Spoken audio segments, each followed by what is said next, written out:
कैसे हैं आप लोग। आशा करते हैं गाइस कि आप लोग बढ़िया होंगे। तो गाइस, जैसा कि आप लोग जानते हैं कि CLC ऐप में आजकल हाल फिलहाल में बहुत ज़्यादा एरर देखने को मिल रहा है। CLC ऐप जो IBP का सब्सिडरी है, डिपार्टमेंट ऑफ पोस्ट, भारतीय डाक विभाग का, तो उसमें बहुत सारा CLC ऐप बनाने में या लॉगिन करने में बहुत सारा समस्या आ रहा है। तो आज एक एक करके एरर को जानेंगे कि क्या एरर आ रहा है। कुछ एरर रजिस्ट्रेशन से रिलेटेड, कुछ API से रिलेटेड, या बहुत सारा L2 या L1 से रिलेटेड आ रहा है।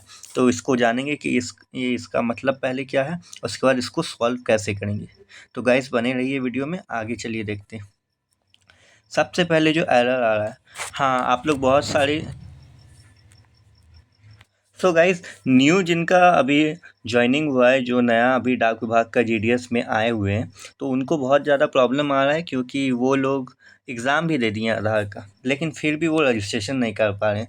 तो उनके लिए सबसे पहले आप लोगों को कि IPP के ब्रांच मैनेजर का ID पासवर्ड से आपको सबसे पहले L1 लोकल रजिस्ट्रेशन 1 करना होगा।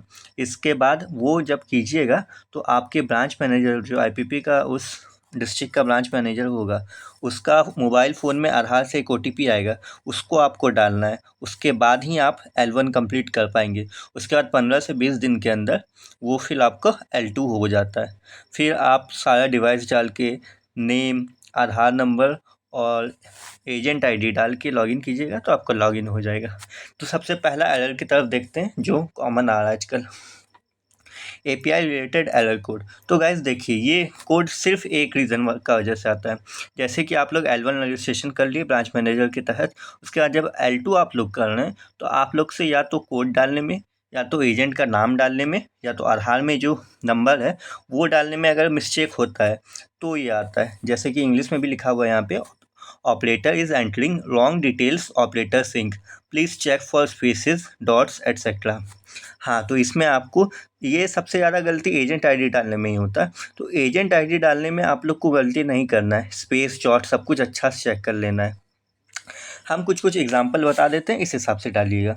मान के चलिए आप अगर IPP झारखंड, बिहार, उड़ीसा का एक एग्जांपल लेते हैं, तो उसका कोड होगा IPB OD का मतलब उड़ीसा _ उसके बाद जो आपका ID होगा, माइक्रो ATM का ID होगा, उसको पूरा डाल दीजिएगा। उसके बाद ओके कर लीजिएगा, तो इससे आपका इश्यू दूर हो जाएगा। उसके बाद सेकंड देखते हैं एरर क्या है। Photo upload, image upload, crash file created, no activity found to handle in test. Guys, ये सबसे कॉमन अभी इशू चल रहा है। जिनका बहुत पुराना सिस्टम है या नया फ़ोन चेंज किए, उनका पहले से ठीक चल रहा था, सब काम कर रहे थे, लेकिन उसके बाद जो नया मान के चलिए मोबाइल फॉर्मेट हो गया या कुछ डेटा हट गया, उसके कारण से ये वाला बहुत ज़्यादा इशू आ रहा है। और इसको समझ ही नहीं पा रहे हैं, ना IPP के ब्रांच मैनेजर समझ पा रहे हैं और ना आप लोग कि इसको ठीक कैसे किया जाए। तो ये देखिए, जो नया L1 और L2 रजिस्ट्रेशन होता है उसमें सबसे ज़्यादा ये शो करता है। तो इसके लिए सबसे पहले आपको उसका फ़ोटो खींचना होगा कि यहाँ पे क्रैश फाइल हो गया। उसके बाद वो फ़ोटो खींचकर helpdesk.mdm@analogistexts.com इसमें ईमेल करना है। ईमेल के साथ ये वाला आपको फ़ोटो डालना है, या अगर वीडियो होगा कि क्रैश कैसे हो रहा है तो वो वीडियो डाल के उसके बाद एरर क्या आ रहा है उसको लिखना होगा। उसके बाद MDM ID डिवाइस का श्योर MDM ID, जो आपको sure MDM app, sure MDM agent खोलते ही मिल जाएगा, उस ID को और ये फ़ोटो वीडियो को इस ईमेल ID पर आपको पोस्ट कर देना है, जिसके तहत होगा कि आपका सारा डेटा वहाँ पे helpdesk.mdm पे चला जाएगा। उसके बाद श्योर MDM आपका ये एरर ठीक कर देगा। ये आपको करना ही करना होगा, नहीं तो हो ही नहीं सकता। और थर्ड, जो आजकल हाल फिलहाल में आ रहा है, ये कॉमन थोड़ा सा मंत्रा या MFS ये डिवाइस में सबसे ज़्यादा देखने को मिल रहा है। Common errors in CLC app, capture failed 2147 या किसी में 2146 वाला एरर आता है। तो इसका सॉल्यूशन बता देते हैं आपको क्या क्या होगा। First solution, kindly install to use device in front position while process capturing. हाँ, तो जैसे कि आप लोग सारा डिवाइस को डेटा इन कर लिए, केबल अच्छा से लगा लिए, उसके बाद ये जो मंत्रा या मॉर्फो जो भी डिवाइस होगा उसको आपको सीधा रखना है कस्टमर के साइड, इसको टेढ़ा मेढ़ा करके नहीं रखना है। इसी कारण से पहला रीज़न होता है नहीं आता। Second reason, cover the entire platen area with your finger and then only click on the capture button for authentication.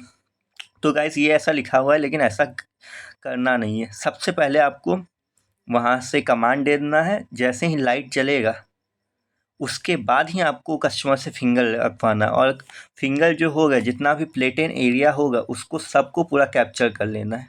Capture ऐसे जैसे कि ये बना हुआ है, यहाँ पे पूरा एकदम कैप्चर कर लेना है। साइड साइड से बस कोना अगर बचेगा तो कोई दिक्कत नहीं है, बाकी इधर पूरा कैप्चर करके उसके बाद वो फिंगर उठाता है। थर्ड हो गया, clean your finger with wet cloth properly and ensure it is just free. हाँ, बहुत लोगों के, और ये थोड़ा सा मतलब कि मिडिल एज या बूढ़े लोगों में आता है कि उनका हाथ साफ़ नहीं होता है या फिंगर नहीं उठता है, तो उनको ज़रा भीगा हुआ कपड़ा, ये तो खैर कम काम करता है, बोलो प्लस या फेयर लवली वगैरह कुछ होता है तो वो उनको लगवा दीजिए, जिसके कारण से उनका फिर से फिंगर लेने लगेगा।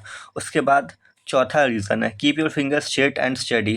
हाँ, बहुत लोगों का फिंगर होता है कि हिलते रहता है, तो वो आपको देख के लगवाना है, या अगर वो ठीक से नहीं लगा पा रहे तो आप ही उनका हाथ अच्छे से लगवा दीजिए, बस फिंगर अच्छा से कैप्चर होना चाहिए। Try using different fingers for capture from both hands if you face authentication issues with any particular finger. अगर मान के चलिए एक दो गो फिंगर जो कस्टमर बोल रहे हैं कि यही लगाते हैं लेकिन उससे दिक्कत हो रहा है, तो आप दूसरा चेंज करके भी लगा सकते हैं। बहुत जगह होता है कि वो वाला नहीं लेता है लेकिन दूसरा सेकंड या थर्ड ले लेता है, तो ये करना है। उसके बाद, if the device is expose to direct sunlight. हाँ गाइस, ये वाला सबसे कॉमन प्रॉब्लम है कि आप लोग अगर धूप में काम कर रहे हैं तो वहाँ पे नहीं लेता है, तो ये एकदम ध्यान रखिए कि धूप में बिल्कुल काम ना हो, बाहर में नहीं। या तो रूम में कीजिए, या पोस्ट ऑफिस में कीजिए, या किसी का घर में गए हैं तो शेड के अंदर कीजिए, तो उससे ये वाला इशू आपका सॉल्व हो जाएगा। उसके बाद, if you are unable to process successful capture authentication with your finger please check device functionality. हाँ, अब सबसे लास्ट काम आपको क्या करना है, अगर सब कुछ करके देख लिए, आपका भी नहीं फिंगर ले रहा है, किसी का नहीं ले रहा है, तो सबसे पहले आप उसका श्योर MDM का प्ले स्टोर में जाइएगा। श्योर MDM प्ले स्टोर, मतलब प्ले स्टोर नहीं, वहाँ पे ऐप स्टोर आता है, तो उस ऐप स्टोर में जाइएगा। MFS 110 करके होगा मंत्रा का, MFS 110, इस पे जाइएगा। इसको सबसे पहले अनइंस्टॉल कीजिएगा, अनइंस्टॉल करके बाद इसको इंस्टॉल कीजिएगा, MFS 110। उसके बाद इंस्टॉल करके इसका 3 डॉट बना हुआ होगा सबसे कोना में, उसके बाद थर्ड डॉट में जाके सेकंड और थर्ड को रिफ़्रेश कीजिएगा। रिफ़्रेश जैसे ही कीजिएगा उसके बाद आपका ये वाला इशू सॉल्व हो जाएगा। और अगर फिर भी ना हो तो IPP के मैनेजर को कहकर अपना फिंगरप्रिंट डिवाइस चेंज करवा लीजिएगा। इससे आपका होगा कि अच्छे से बनेगा और ये सब जो इशू है ये सब सॉल्व हो जाएगा। और अगर ये वाला इशू आ रहा है, क्योंकि मैक्सिमम लोगों को यही वाला आ रहा है, तो ये वाला आप डायरेक्ट या तो भिजवा सकते हैं और या तो IPP के मैनेजर के थ्रू इसको भिजवा सकते हैं। तो गाइस, इस वीडियो को ज़्यादा से ज़्यादा शेयर कीजिए कि ताकि जिसको जिसको ज़रूरत हो वो ये सब देख के सॉल्यूशन कर सके उसका। थैंक यू गाइस, बाय, मिलते हैं नेक्स्ट वीडियो में।